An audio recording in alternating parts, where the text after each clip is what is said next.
Léo Andrade, também conhecido como Léo Malino aí nas redes sociais.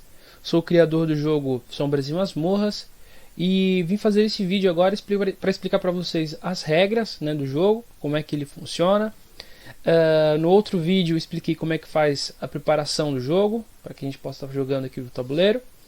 E hoje eu vou estar explicando para vocês como é que joga, tá?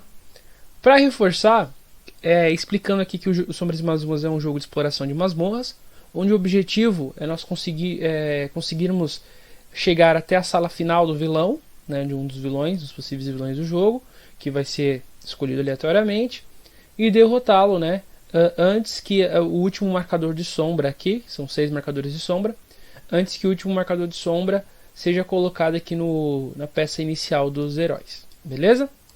Então, dito isso, eu vou explicar para vocês aqui como é que funciona. Então, o jogo ele funciona em turnos, né? Em cada turno ele vai ter aí 5 fases, tá?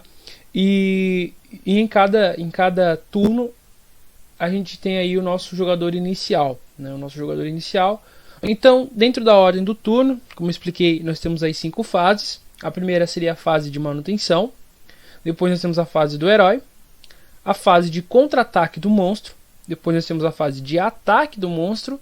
E para finalizar, a fase de evento, tá? Então vamos destrinchar aí uma por uma, tá? Então vamos para a fase de manutenção. Na fase de manutenção, todos os nossos heróis aqui, eles recuperam os nossos pontos de ação, né?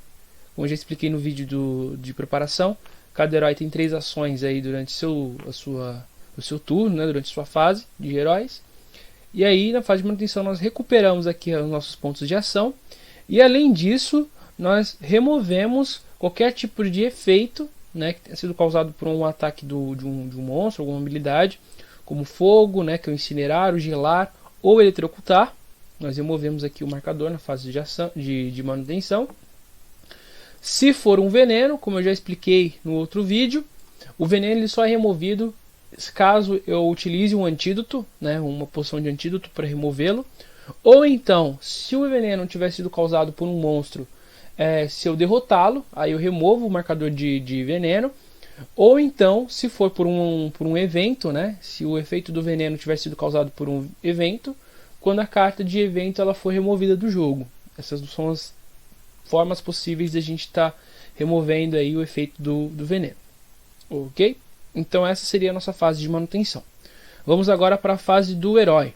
Do herói é a fase onde os heróis eles podem gastar os seus pontos de ação. Todos os heróis eles realizam suas ações durante essa fase do turno, né? Então o primeiro jogador ele faz as suas ações, beleza? Vai para o próximo jogador, realiza suas ações. A partir do momento que todos os jogadores gastaram os seus pontos de ação, aí a gente muda de fase, tá? Bom, dentro da fase do herói, o herói existem algumas ações que ele pode estar realizando. São 7 ações disponíveis aí que o herói pode estar utilizando durante a fase do... Então, para realizar uma dessas ações, eu tenho que gastar um dos meus pontos de ação. Então, eu removo aqui um ponto de ação aqui da minha ficha e realizo aquela ação. Entre as ações disponíveis, eu posso estar explorando, né, realizando uma ação de explorar, mover, interagir com objetos de uma sala, combate, né, combater, lançar magia, descansar ou então utilizar alguma habilidade do herói. Alguns heróis eles possuem algumas habilidades que para serem utilizadas é necessário aí o gasto de um ponto de ação. Como no caso aqui do Arauto, como já expliquei, ele tem essa habilidade curar, que está em parênteses ali um ponto, o que indica, né, que para que eu possa estar utilizando essa habilidade de curar, eu preciso usar um ponto de ação. No caso, a habilidade aqui do Arauto curar, ele restaura 1d6 mais o nível dele, os pontos de vida de qualquer herói. Então, se eu estiver ali no nível 2, eu rolo um d6 com Arauto, né, eu rolo um d6 mais 2, e aí eu curo, né, restauro aqueles pontos de vida, aquele valor, nos pontos de vida de qualquer herói no jogo, beleza? Desde que o herói seja no mesmo espaço que ele, tá? Isso é importante ressaltar. Vou falar sobre cada uma das ações do jogo. A primeira ação que nós vamos falar aqui é a ação de explorar, como é que ela funciona. Então, na ação de explorar eu gasto os meus pontos de ação eu compro uma carta aqui do baralho de masmorra, revelo e conecto ela aqui com a área em que eu estou, com o espaço que eu esteja. A partir do momento que eu faço isso, né, após fazer essa conexão entre as salas, né, eu tenho que mover, deixa eu conectar aqui, tentar conectar direito, aqui, beleza. Eu movo a miniatura do meu herói para aquele espaço, tá? Isso é obrigatório. Vamos falar aqui sobre alguns casos específicos durante a ação de explorar. Então, nesse caso, eu comprei uma carta de escadaria, mas vamos supor, deixa eu pegar aqui algumas cartas específicas e preparar para mostrar para vocês. Bom, pessoal, então digamos que durante a minha fase de exploração, eu compro uma carta aqui, vou usar assim como referência, tá? Como exemplo. Eu compro uma carta que impossibilite, né, que vai impossibilitar a continuidade da exploração da masmorra. Então, por exemplo, se eu coloco essa carta aqui, ó, eu não tenho mais para onde ir, né? Eu não vou conseguir mais explorar, continuar explorando a masmorra. Então, se a gente compra uma carta que em qualquer momento, né, uma carta de masmorra que fecha, né, que impede a continuação da exploração, o que nós vamos fazer? Nós vamos deixar ela de lado. Nós vamos comprar a próxima carta aqui do baralho de masmorra. E vamos revelar, vamos conectar ela aqui. De qualquer forma, você pode rotacionar ela em qualquer ângulo, né, que você prefira. Então, nesse caso aqui, ela me permite ainda a continuidade da exploração. Beleza, eu vou continuar. Eu vou continuar explorando. Movo a minha miniatura para aquela área e eu continuo explorando a masmorra. Todas essas cartas que ficarem aqui de lado, que a gente deixou de lado porque elas não podem entrar, né, no jogo, eu vou embaralhá-las com as primeiras 3 cartas do topo aqui da minha pilha de masmorra. Tá? Eu vou embaralhá-las e eu volto elas para o topo. Vamos supor que durante a minha fase de exploração eu tenha revelado esta carta aqui, ó. Ok, revelei essa carta. Então essa carta aqui ela tem um símbolo, ela tem uma iconografia aqui diferente. Ela tem um símbolo aqui de uma poção, né, de cura. Meu personagem, como qualquer fase de exploração, ele vai ser movido para aquela sala. E aí, como é uma sala que tem aqui um marcador de cura, uma poção, né, eu vou adicionar um token, né, eu vou adicionar um marcador de poção àquela sala. Ok? Eu não revelo, eu só adiciono. Para que eu possa estar pegando essa poção, eu vou ter que gastar, né, realizar uma das minhas ações que a gente vai ver mais para frente, que é a de interagir com objetos da sala. Ok? Então eu continuei lá explorando, gastei mais uma ação de repente para explorar. E aí revelei essa carta. Bom, como vocês podem ver no próprio desenho da carta, né, essa é uma sala aqui de armadilha. É uma sala aqui, um buraco com espinhos e tal. Ela tem ali uma iconografia de armadilha, um símbolo de armadilha. Eu movo meu personagem para aquela sala. Compro um marcador aqui de armadilha. E eu já revelo imediatamente. Diferente ali da fonte de cura, né? Da poção que ela vai deixar o marcador ali até eu interagir. Na armadilha eu revelo. E aí nesse caso sofro esse buraco com espinhos. Ele me causa aí 3 pontos de vida, né? Ele me causa um dano aí de 3 PVs, tá? Então eu vou perder aqui 3 pontos da minha vida. Então continuei explorando a masmorra e me apareceu uma sala com um tesouro, né? Então tem ali um baú de tesouro como um símbolo na sala. E aí, bem semelhante aqui à poção, eu vou estar adicionando um token de tesouro àquela sala. Eu não vou revelá-lo, eu só posso revelá-lo se eu interagir com esse objeto. Caso durante a minha fase de exploração eu vá parar em uma sala aqui,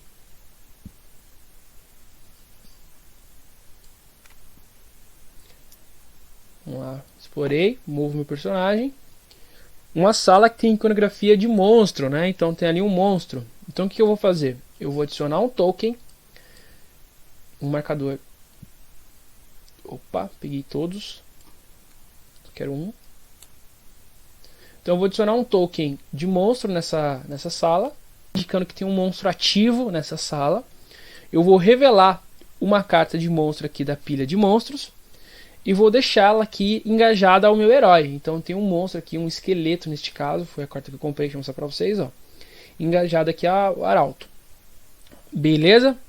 Então essa é a fase, essa é a ação, né, de exploração. Então eu gasto um ponto de ação para abrir um novo espaço aqui na minha masmorra, e aí eu vou adicionar os tokens, adicionar os marcadores conforme for revelando. Caso durante a fase de exploração eu tenha revelando aí uma escada, bom, vocês podem ver que ela não tem nenhuma iconografia, né? Ela não tem nenhum símbolo, nada especial. Eu só movo realmente meu personagem para lá e nada acontece, tá? Então, nesse caso foi isso aqui. Eu moveria aqui para a escada e nada mais aconteceria. Se for a última escadaria da masmorra, né? Então, revelei lá a terceira escadaria, que é o que vai acionar a batalha contra o vilão final aí da partida, né? Da aventura. Então, revelei a última escadaria, automaticamente eu já vou adicionar a sala final, conectada a ela. O meu personagem para aquela sala final. E é normal, é como se fosse turno, só que ao invés de ele parar na escada, ele vai parar, né? Ele vai terminar a fase de exploração dele na sala final. E aí, se ele tiver ainda ações disponíveis, ele pode continuar agindo normalmente, ok?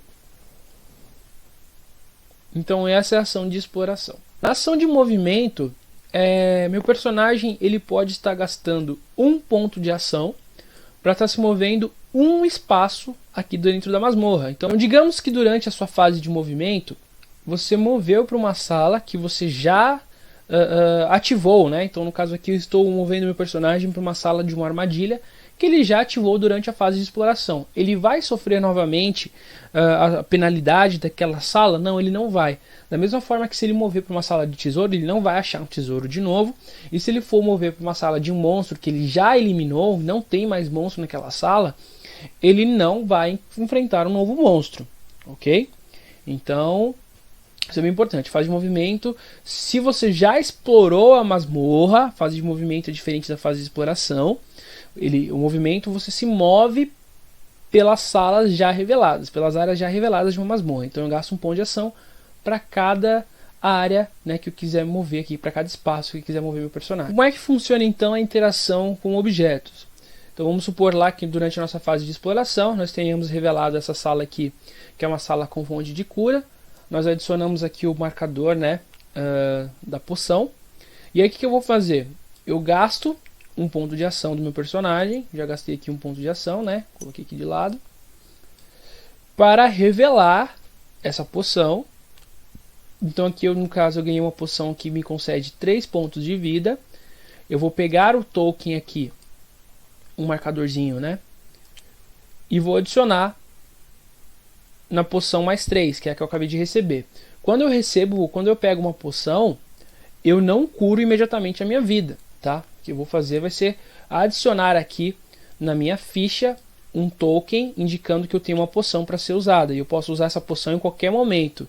Para usar a poção, inclusive, eu não preciso gastar um ponto de ação. Eu não preciso gastar um ponto de ação para que eu possa estar utilizando essa poção aqui e restaurando meus 3 pontos de vida, tá? Isso é importante porque cada herói ele só pode ter 3 poções carregadas consigo, uma poção de cada tipo. Então eu só posso carregar aqui no meu herói uma poção que me me restaura 3 pontos de vida, uma poção que me restaura 6 e uma poção de antídoto, ok? Então quando eu entro numa sala e interajo, gasto um ponto de ação para interagir com o objeto, é assim que funciona. Após interagir, eu removo o marcador o marcador de poção ou o marcador de baú, de repente, daquela sala, tá? Então vamos ver aqui uma sala seria uma sala com um baú.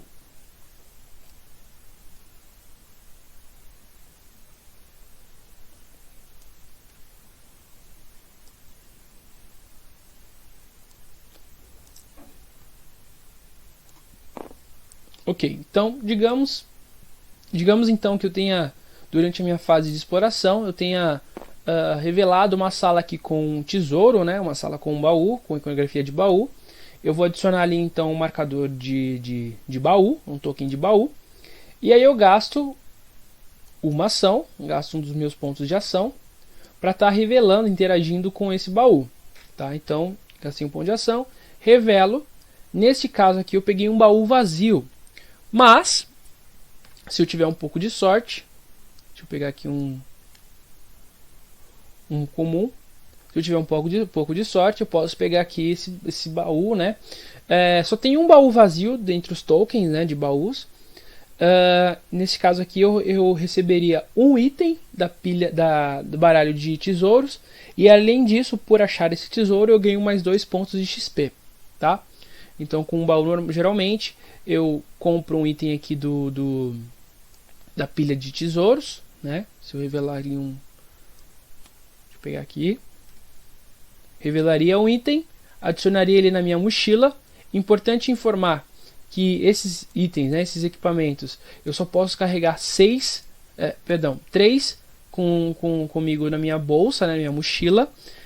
Então posso ter 3 itens equipados e mais 3 na minha mochila aqui do lado de fora. Se eu tiver 3 itens na minha mochila e pegar outro, eu tenho que descartar algum deles, ok?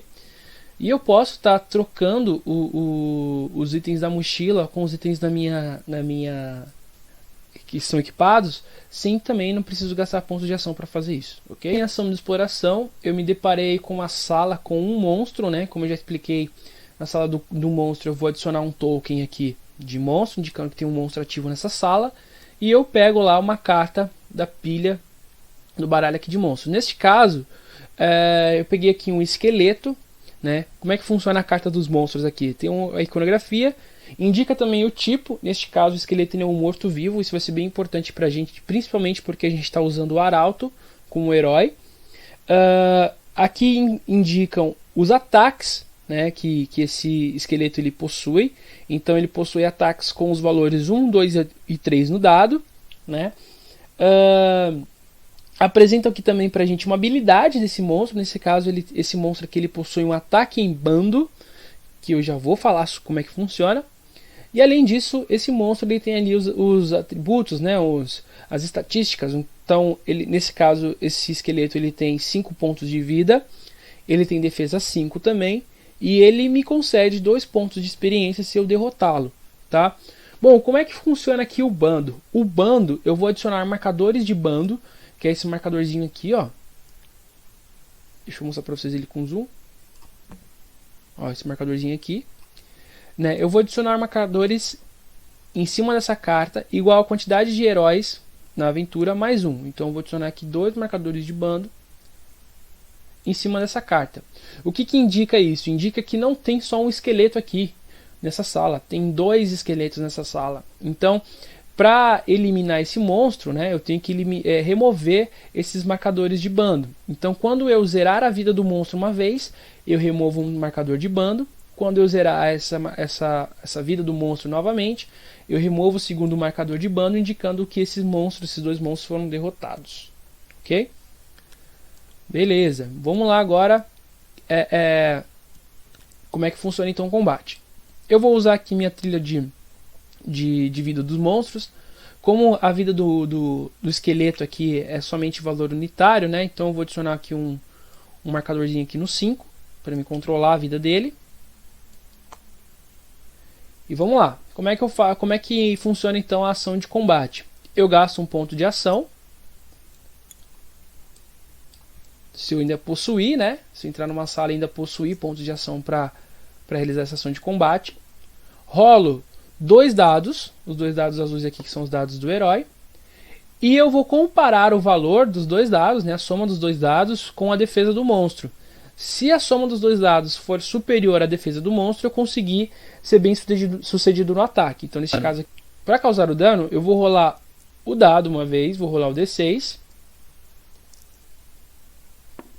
que é o que está pedindo aqui a minha arma, né? Ó, é o dado mais 4. Então, neste caso aqui, eu tirei 2, né? Mais 4, eu estou causando 6 de dano nesse esqueleto, nesse primeiro esqueleto. Porém, o arauto aqui ele possui uma habilidade muito legal, que é a banir o mal, que ele adiciona mais 2 no dano quando atacar mortos-vivos, né? Um monstro do tipo morto-vivo. Como o esqueleto é um monstro do tipo morto-vivo, então eu vou estar causando 8 de dano no monstro, que é o suficiente, já que o ponto de vida dele é 5, né? Então eu já vou remover aqui um marcador de bando, tem mais um esqueleto ali, e eu vou gastar minha última ação aqui, mais um ponto de ação, para atacá-lo novamente. Então eu rolo mais uma vez os 2 dados. Ótimo, tirei 8, é o suficiente. E vamos causar o dano aqui, rolar o dano. Rolo um dado. Tirei um 3, mais 4 da minha massa, dá 7, mais 2, 9. É o suficiente para eliminar então aqui o esqueleto. E eu recebo os 2 pontos de XP por ter eliminado. Ok? Então é assim que funciona. Alguns heróis possuem habilidades que adicionam, por exemplo, o seu nível ao valor de ataque. Então eu rolaria os 2 dados, e no caso seria o caçador, por exemplo, né? Eu rolaria os 2 dados e eu somo com os 2 dados o meu nível. Então se eu estiver ali no nível 3, eu vou somar os 2 dados mais o 3 para estar causando aí, para estar verificando se o valor é superior à defesa do monstro. Ok? Então é assim que funciona a ação de combate. Vamos falar agora sobre uma outra ação que também engloba aí o ataque, né? Que também engloba o combate, que é a lançar magia. Eu vou utilizar o esqueleto já aproveitando, né? Vou continuar utilizando o esqueleto aqui como exemplo, tá? Vamos lá, adicionar aqui os marcadores de bando.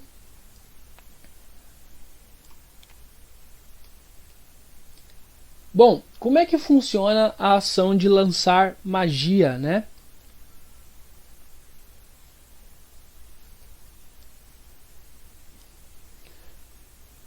De novo. 1, 2, 3. Como é que funciona então a ação de lançar magia? Então, se o meu herói ali, ele ainda tiver, vamos supor aqui que o meu arauto ele ainda tem 2 pontos de ação aqui para estar atacando o esqueleto. Então ele vai gastar um ponto de ação, ele vai realizar uma ação que é uma ação não deixa de ser uma ação de ataque, né? Porém nesse caso ele vai estar lançando uma magia, vai estar lançando um feitiço. E nesse caso vai ser o raio solar, tá? Então o que o feitiço ele nos indica aqui? Ó? Ele tem um requerimento 7, então eu preciso ter 7 no meu acervo de mana ou mais para que eu consiga lançar esse feitiço. E ele gasta aqui então um ponto de ação, rola aqui os 2 dados, comparo se o valor, aqui eu tirei um 8, né? Se o valor ele é igual ou superior ao que está sendo requerido ali, né? Requer 7 no caso aqui o raio solar, como eu tirei um 8 eu consigo lançar o feitiço, o dano ele é 10, e aí eu vou reduzir o dano 10 da defesa do monstro. Então eu estou causando 5 de dano. Eu estaria causando 5 de dano, né, com esse feitiço a esse esqueleto. Porém, novamente, como eu tenho a habilidade do arauto aqui, que ele adiciona mais 2 no dano quando atacar morto-vivo, eu estou causando 7 de dano no esqueleto, o que é suficiente para eliminá-lo. Certo? Então é assim que funciona uma ação de lançar magia. Existem alguns heróis, como no caso da maga, deixa eu pegar aqui da arcanista, né? Isso aqui, pronto. Então no caso da arcanista, olha que interessante, ela pode inverter o valor de um dado a lançar magia. Então digamos que eu tirei 1 em um dado nessa ação de lançar magia, eu posso mudar aquele dado para 6. Então facilita muito para ela estar lançando feitiço. E além disso, ela tem a segunda habilidade, que é o Convergir Mana, que ela adiciona mais um dado por nível para lançar magias. Só que assim, essa habilidade ela só vai funcionar a partir do segundo nível, tá? No primeiro nível dela, ela só vai utilizar 2 dados mesmo para fazer a ação de lançar feitiços, lançar magias. No segundo nível, ela pode rolar 3 dados para lançar magias. E no terceiro nível, ela pode rolar 4 dados para lançar magias. O que significa que ela pode utilizar uma mesma magia mais de uma vez, ou usar 2 magias diferentes ao mesmo tempo, né? Então vamos supor lá, digamos que a arcanista ela está no nível 3, ela vai rolar aqui os 4 dados. Ela rolaria aqui os 4 dados. E se os dados forem suficientes para que eu possa lançar o mesmo feitiço 2 vezes, eu posso fazê-lo, né? Então aqui no caso o raio solar, digamos ali que eu esteja usando a arcanista com o raio solar, né? Então aqui eu rolei os 4 dados e eu vou comparar. Então, ó, nesses 4 dados eu só consegui atingir o requerimento em 2 dados, né?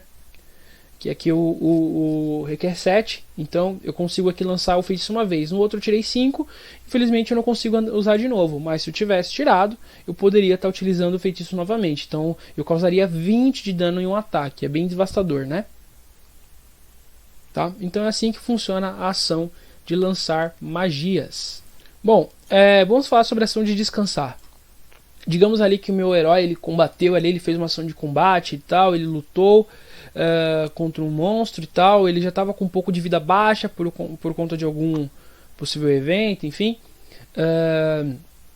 E aí ele quer realizar uma ação de descansar. Então eu gasto 1 ponto de reação e eu recupero 2 pontos de vida. Vamos falar agora sobre a fase de contra-ataque do monstro. Aqui. Essa fase de contra-ataque ela só vai acontecer caso durante a minha fase do herói eu estiver em uma sala com um monstro e eu realizei uma ação de combate contra esse monstro. Se eu não realizei, vamos supor que minha última ação no meu turno tenha sido de explorar e aí eu fui parar numa sala com um monstro, mas eu não o ataquei. Então essa fase de contra-ataque ela não vai acontecer. O que vai acontecer? Ele vai rolar os 2 dados. O monstro vai rolar os 2 dados. O jogador rola os 2 dados para o monstro. E aí vai comparar os valores dos dados com o que tem aqui na ficha do monstro. Então, por exemplo, o esqueleto, com o 1 ele me ataca com a espada longa. Com o 2 ele me ataca com o mesmo ataque, né? Que causa 4 de dano. E com o dado 3, com o valor 3, ele me ataca com as garras, que me causa 3 de dano. Então, nesse caso, eu tirei 1 e 5 aqui na rolagem do monstro. Ele vai me atacar com uma espada longa que me causa 4 de dano, tá? Como eu tenho uma armadura aqui, ó, que defende 4, né, que tem defesa 4, eu não vou tomar absolutamente nada. Então o esqueleto não surte efeito. Se durante o ataque do monstro eu tirar um dado com o valor 6, eu vou rerolar esse dado, tá? Isso de um monstro comum, beleza? Isso de um monstro comum.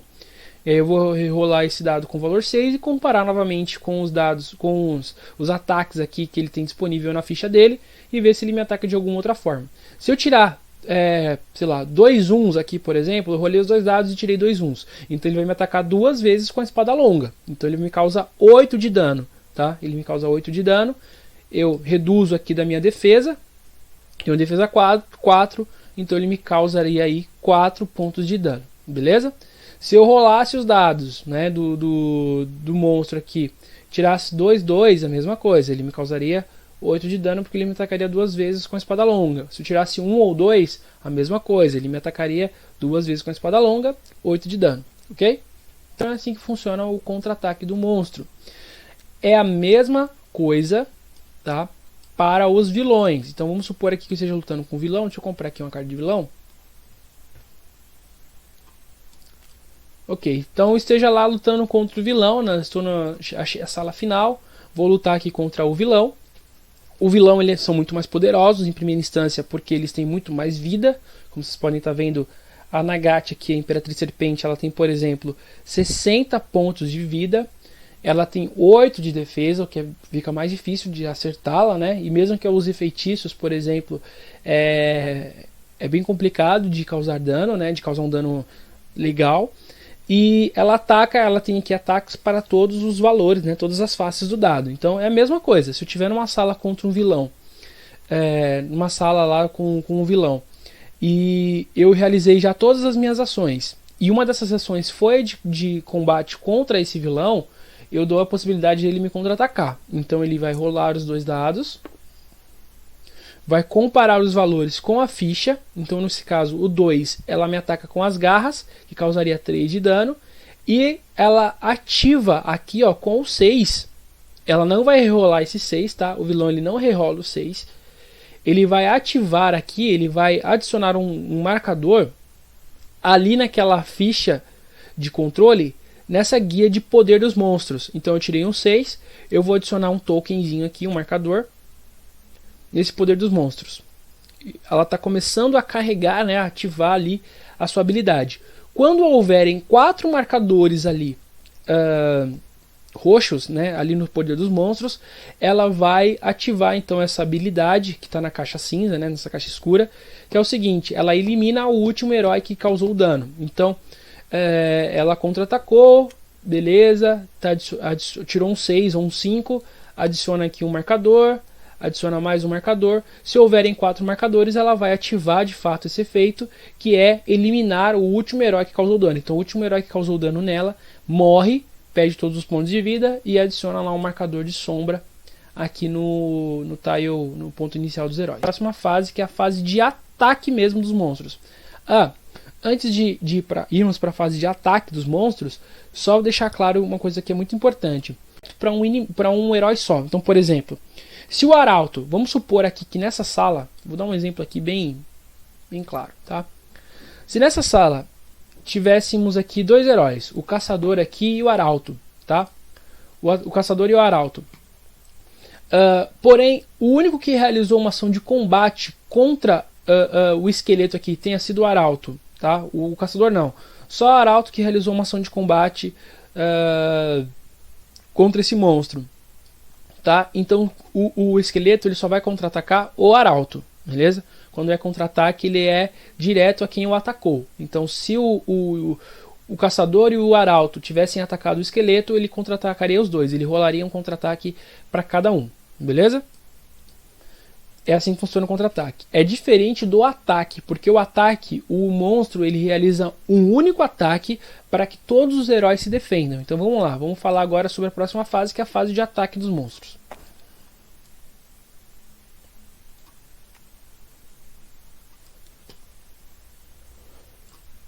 Bom, então vamos lá. Realizei lá a minha ação de combate, gastei todas as minhas ações de combate. O monstro ele ficou vivo ainda na sala. Ele realizou o contra-ataque porque eu o ataquei, né?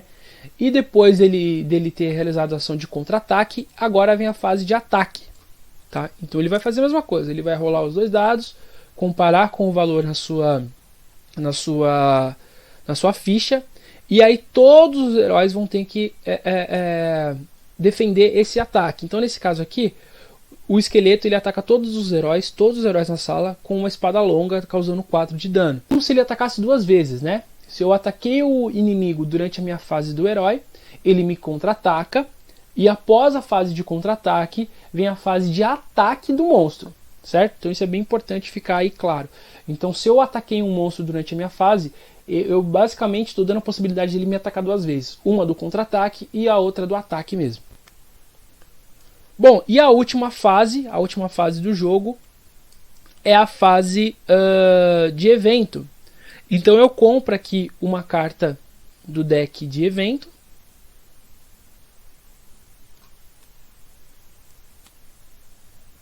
Revelo. E aplico seu efeito imediatamente. No caso aqui, existem cartas de bênção e cartas de infortúnio, né? São infortúnios aí que vêm para atrapalhar a vida dos heróis. Então nesse caso aqui eu comprei uma carta chamada Escuridão Crescente, que ela vai aumentar o nível de sombras da aventura. Então quando essa carta sai, eu tenho que automaticamente adicionar um token de sombra aqui no ponto inicial dos heróis. Beleza? É assim que funciona. Finalizei a fase de eventos, eu vou passar, se eu estiver jogando com mais de um jogador, eu vou passar o início do turno, né, ou seja, o token de jogador inicial para o próximo jogador em sentido horário, tá? Então o próximo jogador ele vira o jogador inicial e é ele que vai estar iniciando o turno, tá? É ele que vai fazer vai iniciar as ações ali e ele que vai comprar a carta de evento, é ele que vai sofrer também algumas condições ali de cartas de evento se estiverem direcionadas ao jogador inicial. Beleza?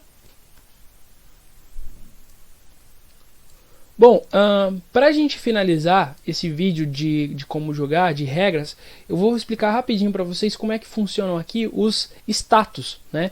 Como é que funcionam os efeitos aqui que podem ser causados por monstros, por ataque de monstros ou por magias, enfim, tá? Que são o incinerar, que tem símbolozinho de fogo, o gelar, o eletrocutar, que é o símbolo do raio, e envenenar. tá? O incinerar, se eu estiver atacando um monstro, né, com um feitiço e ele tiver escrito ali incinerar, por exemplo, o monstro com esse efeito, ele vai ficar com um marcadorzinho aqui, né? Eu vou adicionar um marcador aqui de status no fogo, incinerar, indicando que esse monstro está com esse efeito ativo. E quando o inimigo ele receber um novo ataque, esse novo ataque ele vai adicionar mais 3 no dano, tá? Então esse é o efeito aí do incinerar. Agora vamos falar sobre o gelar. Se eu receber, ou se o inimigo receber o efeito de gelar, né, o gelinho aqui, o alvo, né, desse efeito, ele me diminui um dado na sua rolagem de ataque. Tá? Então, geralmente a gente rola 2.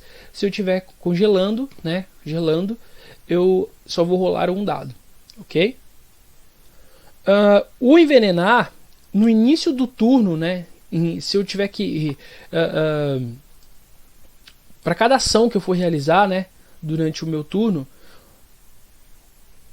Bom, e o envenenar no início do meu turno, né, no início do turno, eu vou causar 1 de dano ao herói, até aquele efeito ele ser removido.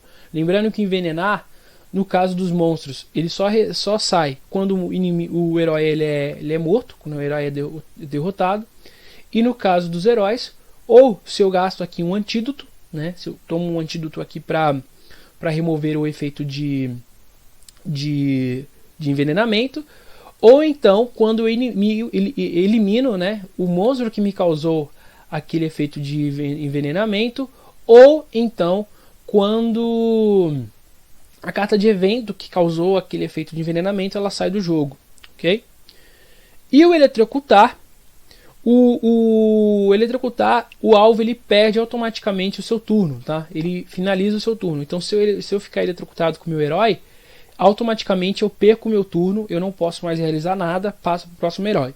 E no caso do monstro, ele não me contra-atacaria, por exemplo, se eu ataquei, né? Ou ele não me ataca, né? Se ele tiver ainda com esse marcador aqui ativo, beleza? Durante a fase de manutenção, esse efeito ele passa, ok?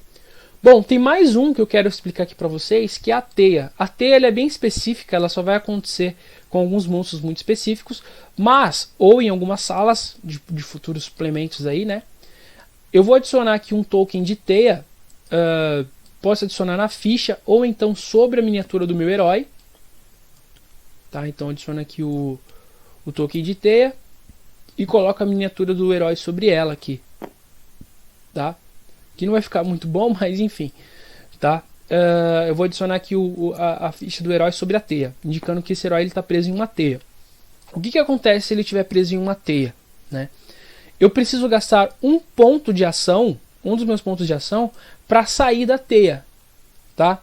Então alguns monstros eles vão sempre estar te adicionando ali marcadores de teia, e aí eu vou adicionando marcadores de teia o quanto que aquele monstro for me causando, né? Então se o meu herói ele tiver com 2 marcadores de teia, eu tenho que gastar um ponto de ação, né, para remover um desses marcadores de teia. Tá? Então isso é bem cômodo aí quando tiver que lutar contra os monstros que me causem essa condição aí especial que é a teia, tá?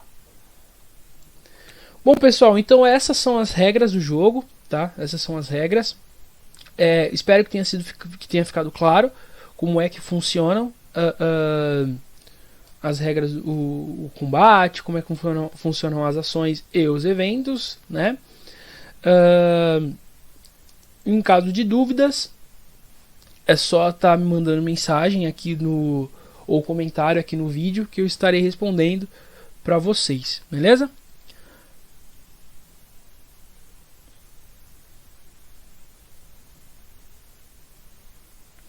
Só mais uma coisa importante, pessoal, falar sobre o vilão, tá? Que é o seguinte: em partidas com 3 jogadores ou mais jogadores, a gente vai adicionar dados a mais para a rolagem do vilão, tá? Então, por exemplo, se eu estiver jogando uma partida com 3 jogadores, o vilão ele não vai rolar 2 dados, ele vai rolar 3 dados para atacar. E se eu tiver com uma partida com 4 jogadores, ele vai rolar os 4 dados para atacar. Então ele fica muito mais poderoso e muito mais perigoso também em uma partida com 4 jogadores, por exemplo. Então ele rolaria aqui os 4 dados. Compara aqui os valores. Então nesse caso ele tirou 2 4, um 2 e um 3. Então ele vai me atacar aqui com as presas, causando 4 de dano, né? Aí em todos os heróis, tá? Ele ataca também com ataque com a cauda, causando mais 3 de dano, então dá 7. E 2 vezes com ataque com cauda, causando mais 6. Então eu vou somar tudo isso e vou causar isso de dano nos meus heróis. Então isso é muito perigoso. Então, porque é o seguinte, os heróis, eles têm, como eu já mostrei pra vocês, né, eles conseguem realizar ataques bem que causam bastante dano, né? Então acaba acontecendo, pode acontecer, para que o jogo fique equilibrado, obviamente, dos heróis conseguirem tirar bastante pontos de vida do herói, do inimigo, do vilão, logo durante a fase de herói, né? No primeiro turno de combate contra o vilão. Então o vilão também ele pode eliminar todos os heróis na primeira ação, assim, no primeiro combate, né? Então isso é bem interessante, tá? Então com 3 jogadores rola-se 3 dados. Com 4 jogadores rola-se 4 dados para o vilão. Com 2 dados só rola 2 dados mesmo. E com 2 heróis com 2 dados. E com um herói também no modo solo você só rola 2 dados para o vilão. Beleza? Se tiverem com dúvidas, não esqueçam de deixar aí nos comentários. Muito obrigado. No próximo vídeo aí estarei fazendo um gameplay do jogo, como é que ele funciona, mostrando o jogo tanto no modo solo, tentar fazer um vídeo de gameplay tanto no modo solo quanto no modo com mais personagens, ok? Então é isso, um grande abraço a todos e até a próxima, tchau, tchau.